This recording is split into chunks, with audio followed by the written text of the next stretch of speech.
ओम अज्ञानतिमिरन्धस्य ज्ञानञ्जनशलाखया चक्षुरुन्मीलितं येन तस्मै श्रीगुरुवे नमः।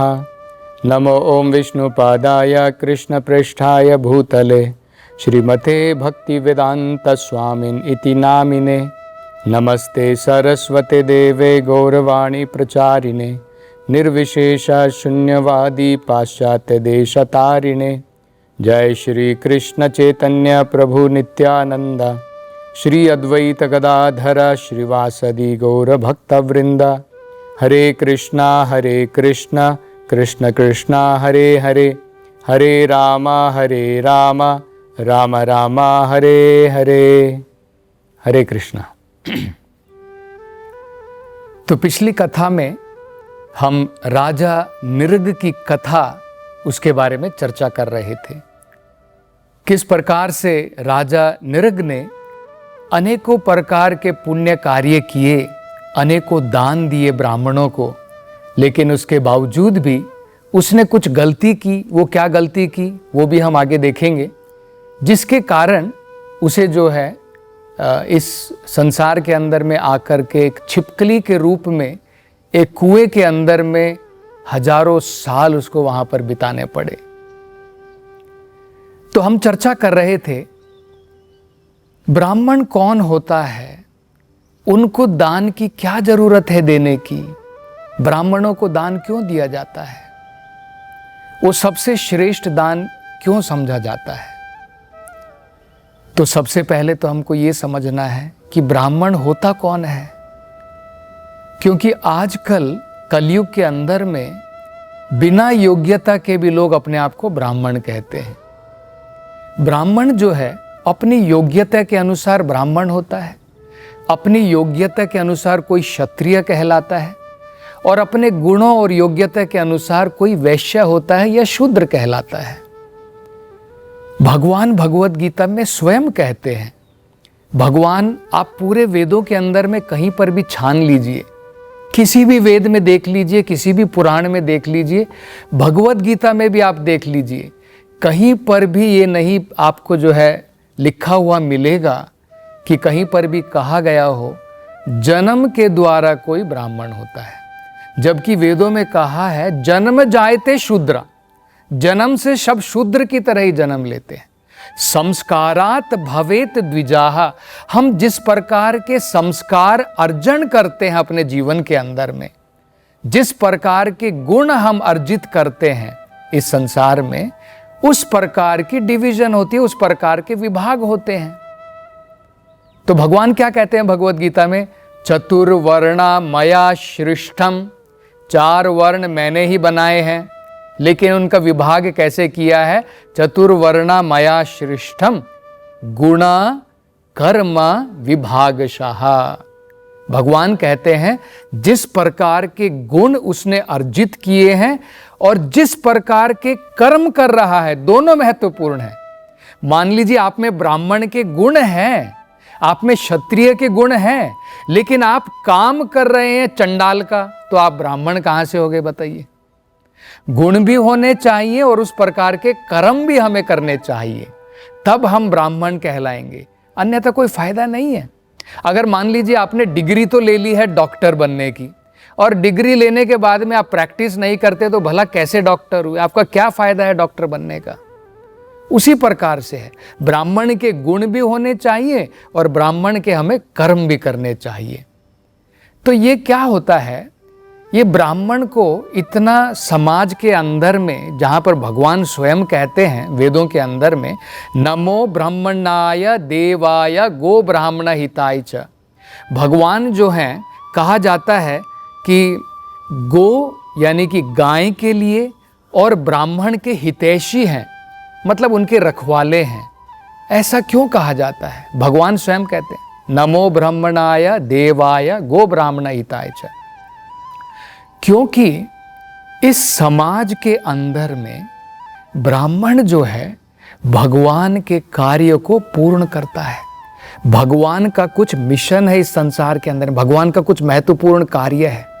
भगवान चाहते हैं कि वेदों की शिक्षा लोगों को प्रदान की जाए, क्योंकि ज्ञान क्या होता है, प्रकाश होता है। अज्ञान क्या होता है? अंधकार होता है। जब हम अंधकार में रहेंगे तो अनेकों प्रकार के पाप कर्म करेंगे, है ना। आपको उदाहरण देते हैं, जैसे मान लीजिए आपको अगर ये ज्ञान नहीं है कि भाई हाथ हमें जो है धोने के पश्चात ही भोजन करना चाहिए, तो क्या होगा?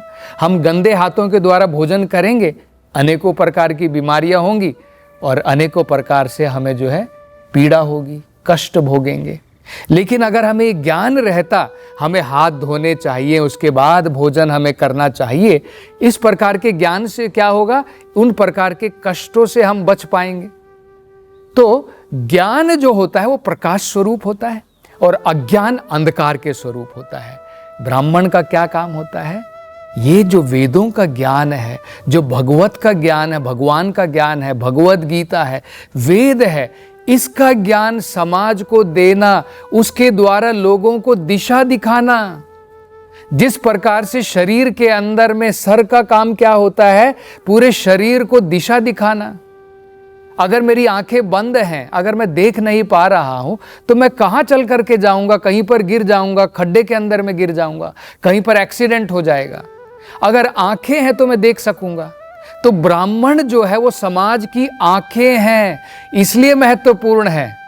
इसलिए बहुत महत्वपूर्ण है कि उसके अंदर में ब्राह्मण की योग्यता होनी चाहिए। पठन पाठन, उसे पठन भी करना चाहिए वेदों का और लोगों को समझाना भी चाहिए। यजन याजन, भगवान के लिए यज्ञ करना चाहिए, लोगों को भी है यज्ञ भगवान के लिए कैसे किया जाता है वो भी सिखाना चाहिए। दान प्रतिग्रह, दान लेना चाहिए और उससे ज़्यादा जितना उसको चाहिए उससे ज़्यादा नहीं, जो बाकी उसके पास में आए लोगों को प्रतिग्रह, लोगों को बांट देना चाहिए।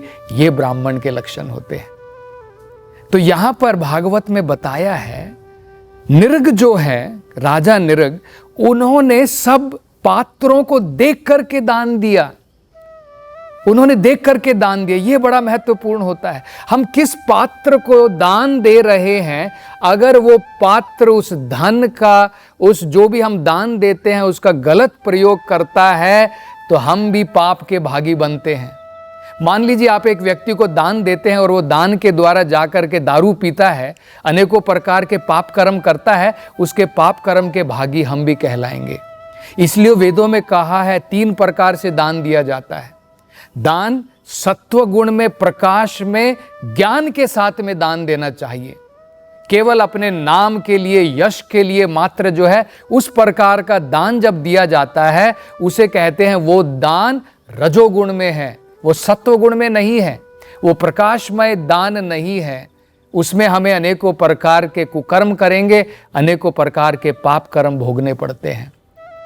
और इसी प्रकार से जो दान रजोगुण में दिया गया, कम से कम वो नाम के लिए, यश के लिए दिया जाता है, और जो तमोगुण में दिया जाता है वो गलत जगह पर, गलत पात्र को गलत समय पर दिया जाता है, वो उस प्रकार का दान है। तो दान हमें जो है सही प्रकार से करना चाहिए। ब्राह्मणों को दान क्यों दिया जाता था? क्योंकि समाज के अंदर में बाकी जितने भी वर्ग थे, सब जो हैं अनेकों प्रकार के धन अर्जन में लगे रहते हैं। जैसे वैश्या हुआ, क्षत्रिय के लिए भी है कि वो बड़ा महल बना सकता है, क्षत्रिय के लिए है कि वो जो है ठाट बाट से बड़े ही ऐशो आराम के साथ में महल के अंदर में अनेकों प्रकार की सुविधाएं के साथ में रह सकता है। वैश्य भी जो है बिजनेस के द्वारा, व्यापार के द्वारा धन अर्जित कर सकता है। शूद्र भी जो है कार्य करके अपने मालिक के लिए सेवक का काम करके वो भी जो है पैसा कमा सकता है। लेकिन ब्राह्मण जो है वो श्रेष्ठता पूर्वक अपना समय जो है धन अर्जित करने के लिए नहीं लगाता है। तो उसके लिए क्या है? वो अपना समय जो है वेदों का पठन करने के लिए और लोगों को ये ज्ञान वितरण करने के लिए लगाता है। उसके कारण बाकी के जो 3 वर्ग हैं उनको बताया गया है कि वो जो भी कमाते हैं, धन कमाते हैं, ऐश्वर्य कमाते हैं, उसका थोड़ा भाग जो उनको चाहिए, जो उन ब्राह्मणों को चाहिए जरूरत के लिए भिक्षा के रूप में, हमें उन्हें प्रदान करना चाहिए। और जो असली ब्राह्मण होता है वो इस प्रकार का धन अर्जित करके ठाट बाट का जीवन, ऐश्वर्यवान जीवन अगर वो जीता है तो वो ब्राह्मण नहीं है। ब्राह्मण का मतलब होता है अत्यंत सरल, उसका जीवन सरल होना चाहिए। इसलिए वेदों में कहा है, अंग्रेजी में भी कहावत है, सिंपल लिविंग हाई थिंकिंग। सरल जीवन उच्च विचार, ये हमारा जीवन होना चाहिए। ये नहीं कि हमारा जीवन हम लोग कॉम्प्लिकेटेड कर लेते हैं और सोच तो बिल्कुल भी नहीं है। उस प्रकार के जीवन का कोई फायदा नहीं है। एक उदाहरण बताया जाता है, एक बंगाल में राजा कृष्णचंद्र थे। वहाँ पर एक बड़ा ही भोला भाला, बड़ा ही शुद्ध ब्राह्मण था और वो हमेशा अपना समय जो है भगवान की भक्ति में बिताता था, भगवान के बारे में पठन करता था, लोगों को समझाता था। लेकिन उसका जीवन जो है, क्योंकि ब्राह्मण क्या करता है, वो अनेकों प्रकार की तपस्याएं करता है। वो चाहे तो उसके पास में धन दौलत रह सकता है, उसके पास में बुद्धि है, लेकिन वो जानता है कि अत्याधिक धन दौलत लेकर के मेरा जीवन बिगड़ जाएगा, मेरा जो जीवन का लक्ष्य है, मेरा नजरिया उस तरफ से हट जाएगा। एक प्रकार से डिस्टरबेंस है, इसलिए उस तरफ उसका ज़्यादा विचार नहीं रहता है। बड़ा सरल जीवन वो जीना चाहता है। तो बंगाल में क्या हुआ, ये राजा कृष्णचंद्र, उन्होंने देखा कि एक ब्राह्मण था, बड़ा ही भोला भाला था, बड़ा ही ज्ञानवान व्यक्ति था, लोगों की जो है उनकी सही प्रकार से भलाई कर रहा था, लोगों को वेदों का ज्ञान प्रदान कर रहा था, लेकिन बड़ा ही गरीब था। उसके पास में जो है खाने वगैरह के लिए ज़्यादा कुछ नहीं था, क्योंकि वो अपना समय पैसे कमाने में नहीं लगाता था। तो कृष्णचंद्र उनके पास में गए और उन्होंने कहा कि मैं तुम्हारी सेवा से बड़ा संतुष्ट हूँ, तुम जिस प्रकार से पूरी समाज की सेवा कर रही हो, ज्ञान प्रदान करके, मैं बड़ा संतुष्ट हूँ, मैं चाहता हूँ कि मैं तुम्हें कुछ दान में दूँ। तो उन्होंने कहा, राजा कृष्णचंद्र, मुझे आपके दान की कोई आवश्यकता नहीं है। पर वो कहते हैं, राजा कहते हैं कि मैं देख रहा हूँ कि तुम बड़े ही दीन जीवन, बड़े ही गरीबी का जीवन जो है जी रहे हो। बोलते, क्या गरीबी का जीवन है, मेरे को घर की भी ज़रूरत नहीं है, मैं इस पेड़ के नीचे रात को यहाँ पर सो जाता हूँ, कम से कम मेरे पास पेड़ तो है। आप देख रहे हैं कितने सारे पक्षी हैं, पंछी हैं, उनके पास में तो रात को कई बार रहने के लिए जगह भी नहीं रहती, पर भगवान ने कम से कम ये पेड़ दिया, इसके नीचे मैं सो तो जाता हूँ।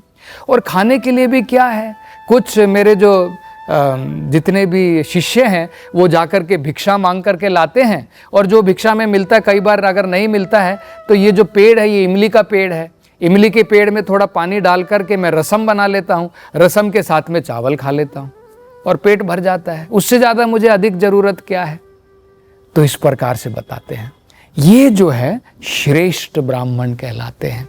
ब्राह्मण का मतलब है जिसका जीवन ज्ञान में, जिसका जीवन तपस्या में, जिसका जीवन सत्यता में, जिसका जीवन भगवान के लिए, जिसका जीवन लोगों की सही प्रकार की भलाई के लिए गुजरता है, वो ब्राह्मण कहलाता है।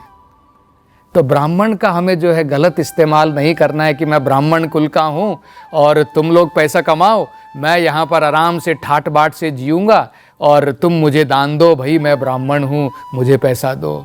ये ब्राह्मण का जीवन नहीं है। ब्राह्मण का जीवन इस प्रकार से भीख मांगने का नहीं है, इस प्रकार की भिक्षा मांगने का नहीं है। ब्राह्मण का जीवन है श्रेष्ठता पूर्वक अपने जीवन को लगाना। तो राजा नृग ने पात्र देख करके उन्होंने दान दिया। जो सही प्रकार के ब्राह्मण थे, जिनको जरूरत थी, उस प्रकार के ब्राह्मणों को उन्होंने दान दिया। यह बड़ा महत्वपूर्ण है।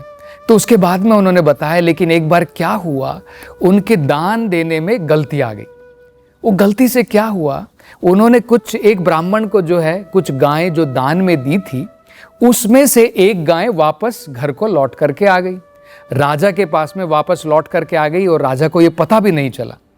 अब अगला जब ब्राह्मण आया, उस ब्राह्मण को जब उन्होंने हजारों गाय इस प्रकार से दान में प्रदान की, तो ये गाय भी उसके अंदर में थी, और उस गाय को जब उन्होंने उसको दिया, तो तब तक दूसरा ब्राह्मण जिसको उन्होंने पहले ये गाय दी थी, जहाँ से वापस आ गई थी, वो वापस आ गया। तो उसने देखा कि राजा मेरे को दी हुई गाय उन्होंने वापस ले ली है और मेरे से वापस दे करके अब एक दूसरे ब्राह्मण को दे रहे हैं। उनको गुस्सा आ गया, और ये ब्राह्मण भी तैयार नहीं है। वो ब्राह्मण कह रहे हैं कि नहीं राजा, आपने मुझे एक बार ये गाय दे दी है, अब आप अगर इसे वापस लेते हैं तो ये पाप कर्म है। और वो पहला वाला ब्राह्मण भी कह रहा है कि राजा ये पाप कर्म है, आपने एक बार जो दान में मुझे वस्तु दे दी है ब्राह्मण को, आप उसे वापस नहीं लेनी चाहिए, लेकिन आपने वो वापस भी ली है, वापस लेकर के किसी और को आप दान में दे रहे हैं, ये तो बड़ा ही पाप कर्म है और तुम्हें इसका फल भुगतना पड़ेगा। तब राजा जो है दोनों के पांव पड़ गया और बोला कि मैं क्षमा चाहता हूँ, कुछ गलती मेरे से जरूर हो गई है, लेकिन अब मैं इसका निवारण करना चाहता हूँ। एक काम करो, वो पहले ब्राह्मण को कहता है तुम्हें भी मैं 1,00,000 गायें दूंगा दान के अंदर में, और दूसरे ब्राह्मण को भी कहता है मैं तुम्हें भी 1,00,000 गायें जो हैं इस प्रकार से दान में दूंगा, कृपा करके मुझे इस पाप कर्म से बचा लो। लेकिन दोनों में से कोई ब्राह्मण जो है उसके लिए उन्होंने स्वीकार नहीं किया। उन्होंने कहा कि हम जो है दान लेने के भूखे नहीं हैं, लेकिन हम ये चाहते हैं कि जो दान में दी गई वस्तु है वो हमें वापस इस प्रकार से नहीं लेनी चाहिए, और वो भी किसी ब्राह्मण को दी हुई, श्रेष्ठ व्यक्ति को दी हुई वस्तु हमें जो है वापस इस प्रकार से दान में ग्रहण नहीं करनी चाहिए। और इस प्रकार से क्रोध में आकर के दोनों ब्राह्मण वहाँ से चले गए।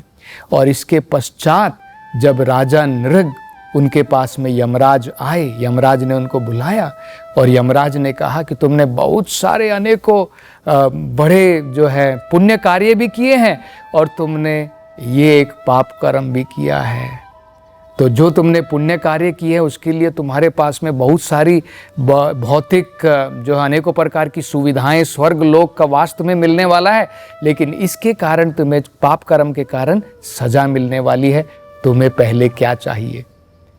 तो आगे इस कथा में क्या होगा, ये राजा किस प्रकार से अब जो है निर्णय करेंगे, उन्हें पहले क्या चाहिए, इसका विचार हम अगली कथा में करेंगे। हरे कृष्णा।